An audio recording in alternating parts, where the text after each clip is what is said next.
ලංකාවේ ගොඩක් වෙලාවට පාසල් අධ්‍යාපන ක්‍රමය ඇතුලේ පේලි සංස්කෘතියක් බිහි වෙනවා. ඔබ ඉස්කෝලේ ගිය පාසල් ගිය අවදී ඔබට මතක නම් මුලින්ම ඉදිරි පෙළ සිසුන්, මැද පෙළ සිසුන් සහ පිටිපස්සෙම පේලි ඉන්න ශිෂ්‍යෝ විදිහට පේලි කිහිපයකට ඛණ්ඩණය වෙනවා. ඔන්න ඔය පසුපස පේලි ඉන්න ශිෂ්‍යෝ ගැන කිසිම කෙනෙක් කතා කරන්නේ නැහැ. අද කතාව අන්න ඒ ගැන.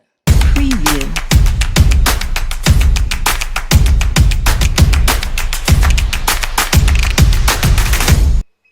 පිටිපස්සේ පේලියට යන්නේ ගොඩක් වෙලාවට කෑ ගහන්න හරි කතා කරන්න හරි මොකක් හරි වෙන යටි අරමුණකට.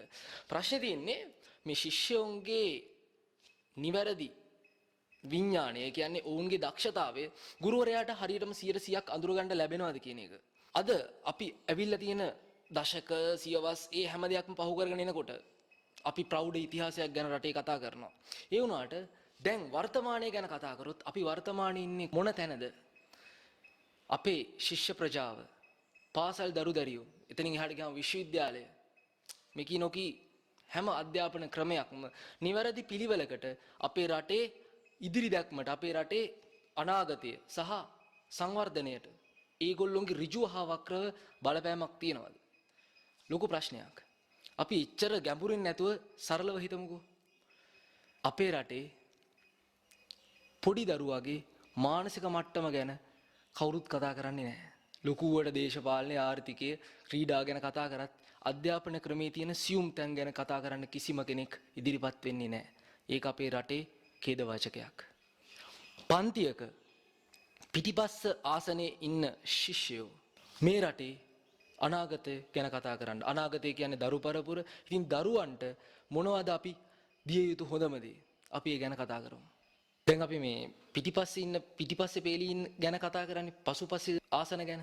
බුද්ධිමතුන් බිහිවන්නේ පසුපස ආසන වලින් කියලා පොඩි කියමනකුත් තියෙනවානේ. හරි, අපි මෙහෙම එමුකෝ.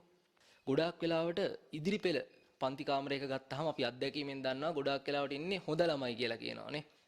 කටපාඩම් කරලා දෙන ශිෂ්‍ය ප්‍රජාවක්. ඊට පස්සේ මැදට එනකොට ටිකක් තත්ත්වය වෙනස් වෙනවා.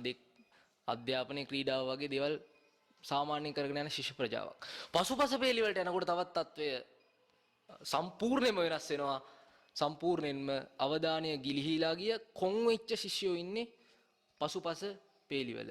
ඔවුන් ඉදිරිපසට ගැනීමට හෝ ඔවුන්ගේ හදවත ආමන්ත්‍රණය කරන වැඩපිළිවෙලක් අපේ අධ්‍යාපන ක්‍රමය තුල නැති වෙනවා. අවාසනාවකට වෙන්නේ බොහෝ වෙලාවට ඉදිරිපස හෝ මැද ඉදිරිපස බොහෝ වෙලාවට තමන්ගේ අධ්‍යාපන ක්‍රමය මේ යන විහුවේ ඔස්සේ ඇදීගෙන යනවා, ගලාගෙන යනවා. පසුපස ඉන්න ශිෂ්‍යෝගේ අධ්‍යාපනය එතනින් ඉවර වෙනවා. මේකේ තියෙන වඩාත්ම භයානක කාරණය තමයි ඔවුන් පිටිපස්සේ පේලී ඉන්න ශිෂ්‍යෝ අධ්‍යාපනය හමාර කිරීමට සහ මත්ද්‍රව්‍ය වගේ දේවල් වලට ඇබ්බැහි වෙන්න යන එකේ ප්‍රශ්නය. අපි ඒක ගැන කතා කරන්නේ. ශ්‍රී ලංකාවේ ගම්මානවල සහ නගරබද ආශ්‍රිතව පිහිටලා තියෙන පාසල් පද්ධතීන් ගත්තාම ඒ සියල්ලකම පාහේ ඔබත් මාත් හොඳින්ම දන්නවා මත්ද්‍රව්‍ය සහ ඊට අදාළ අපචාර සිද්ධීන් රැසක් සිද්ධ වෙනවා කියලා.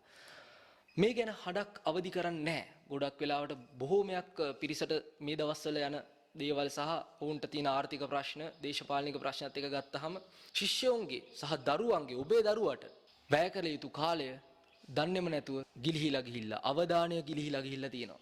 ඉතින් මම හිතනවා ඔබට පුළුවන් දේ ඔබ කළ යුතුයි රට වෙනුවෙන් සහ ඔබේ දරුවා වෙනුවෙන්. මොකද මේ දරුවන් මේ විදිහට මත්ද්‍රව්‍ය, හෙරෝයින්, ගංජා වැනි දේවල් වලට ඇබ්බැහි වෙන්නේ රටේ ප්‍රසිද්ධ රහසක් බවට පත් වෙලා තියෙනවා. මේ වෙනුවෙන් ඔබ කළ යුතු දේවල් බොහොමයක් තියෙනවා. 1. දරුවා පිළිබඳ සැලකිල්ලෙන් සිටීම. 2. ඔබ නිවැරදි අවවාද උපදෙස් දරුවන්ට ලබා දීම. 3. දරුවාට සංවේදී වීම. දරුවාට සංවේදී වීම. මම මේ ප්‍රශ්නය අහන්න කැමතියි මේ රටේ ඉන්න ගුරු බවතුන්ගෙන්, ගුරු මව්වරුන් සහ ගුරු පියවරුන්ගෙන්. ඔබ දරුවාට සංවේදී වෙනවද නැද්ද කියන එක කාරණය ඔබම හදවතට පොඩ්ඩක් තට්ටු කරලා බලන්න. ඇයි මේ තමන්ගේ දරුවෝ විදිහට මේ රටේ සියලුම දරු පරම්පරාවට සලකන්න හැකියාවක් ලැබිලා නැත්තේ? ඒක ලොකු ප්‍රශ්නයක් බවට පත් වෙලා තියෙනවා. තමන්ගේ දරුවන්ට වගේ අනිත් දරුවන්ටත් සලකන්න පුළුවන් නම් මේ අධ්‍යාපන ක්‍රමය ඇතුලේ පාසලේදී විශේෂයෙන්ම ගොඩාක් ශිෂ්‍යෝ සහ ශිෂ්‍යාවෝ ඒ ගුරු බවතුන්ට ගොඩක් කුළුපග වෙනවා. ඒ වෙලාවට උන්ට ඒ අනාරක්ෂිතභාවයක් දැනෙන්නේ නැහැ. ඒ අනාරක්ෂිතභාවය ඔස්සේ තමයි දරුවෝ ගොඩක් වැරදි වලට පෙළඹෙන්නේ. ඉතින් මම ගුරුවරයෙක් විදිහට මම සලකන්නේ දරුවාට සංවේදී වීම තුලින් මේ ඕනෑම ඒ සඳහා දරුවාට එන ඕනෑම බාහිර බලපෑමකට නොබියව මුහුණ දෙන්න පුළුවන් පෞරුෂත්වයක් ළමා මනස තුළ නිර්මාණය කරන්න පුළුවන්. බය නැතුව තීරණ ගන්න පුළුවන්. ඒ මගින් අර අපි නියපොත්තෙන් කඩන්න තියෙන දේ පොරවෙන් කපන්න යනවද නැද්ද කියලා තීරණය කරන්න පුළුවන්. තීරණය ඔබ සතුයි. අපේ වීඩියෝ එක හොඳයි නම් අපේ කරන ක්‍රියාන්විතය හොඳයි නම් අපේ YouTube channel එක subscribe කරලා ඒ වගේ මෙතන bell icon එකක් තියෙනවා. ඒක click කරලා අපිට දායක වන්න. ඒ වගේම ඔබේ අදහස් කමෙන්ට් කරන්න, අපේ වීඩියෝ එක ලයික් කරන්න, ෂෙයා කරන්න ඔබට අවස්ථාව තිබෙනවා. එහෙනම් සුබ දවසක් ගිහිල්ලා එන්නම්. නැවත හමු වෙමු.